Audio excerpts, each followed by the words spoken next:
Hello everybody, this is Daryl Whitman with DestinationWVFTV. Thank you for watching. The internationally acclaimed leader of the Potter's House Church in Dallas, Texas, Bishop T.D. Jakes, was famous for one of the phrases he used to use a number of years ago. It kind of goes like this: get ready, get ready, get ready. I'm sure you're wondering what relevance this has to cruising. After all, we're not in church. Here's the relevance. Get ready, get ready, get ready for yet another gratuity increase from Royal Caribbean. They're increasing their gratuity rates for the second time in a year. What? Let's talk about it.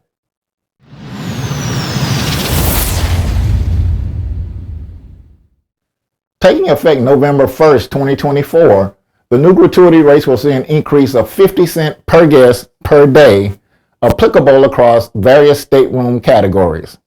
For standard inventory, new gratuity guidelines will nominally increase from $18 to $18.50 per guest per day, while suites will change from $20.50 to $21 per guest per day, Royal Caribbean stated.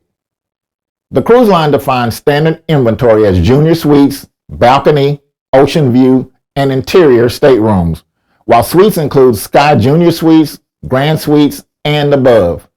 This gratuity increase marks the second time in just over a year that Royal Caribbean has adjusted its daily service charges, although not as steep as the last time.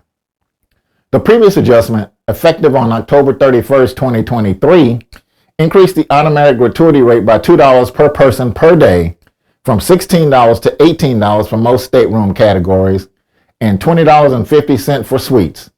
While 50 cents per day feels like chump change, in 2022, daily gratuities were $14.50 per person for most staterooms and $17.50 per person for suites. This means gratuities have increased $4 in 2 years, a 25% increase. However, Royal Caribbean clarifies that the collected gratuities support the wages of dining, bar, and culinary services staff, stateroom attendants, and other hotel services teams on board. The increase is also more in line with what competitor cruise lines are charging. Norwegian Cruise Line, for example, charges $25 per person per day in top-tier suites, while Carnival Cruise Line sets its rates at $18 per person in its higher category offerings. Disney Cruise Line is one of the few cruise lines that do not automatically add a daily gratuity, although they recommend a daily rate starting at $14.50 per person. Passengers who have already booked a Royal Caribbean cruise from dates beyond November 1st can lock in the existing rates by prepaying gratuities on their bookings by October 31st, 2024. Automatic gratuities on cruise ships have been controversial, as many passengers feel that tipping should remain a voluntary gesture rather than a mandatory charge. This issue often centers on how these fees are applied and whether they truly reflect the quality of services received. While some guests may disagree with automatic tipping, the tips are not mandatory. In fact, Royal Caribbean, along with other cruise lines, allows passengers to alter tip totals.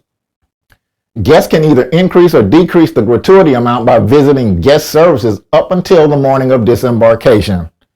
In addition to the daily service gratuity added, Royal Caribbean also adds an 18% gratuity to all pre-cruise and onboard purchases of beverages and beverage packages, specialty dining and specialty dining packages, room service, and minibar purchases.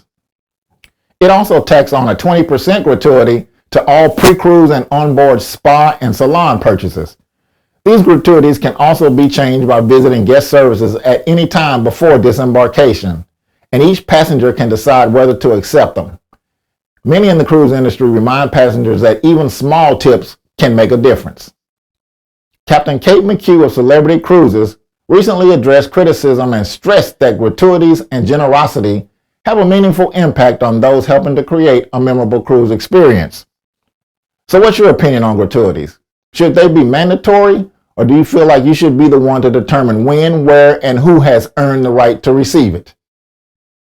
Me and my wife usually prepay our gratuities, and we leave our cabin steward a really nice tip at the end of the cruise. However, I will say, tipping in general, not just on cruise ships, have gotten way out of hand. I'll just leave it right there. Thank you for watching. Please consider subscribing with us before you go. We'd love to have you as part of our growing family.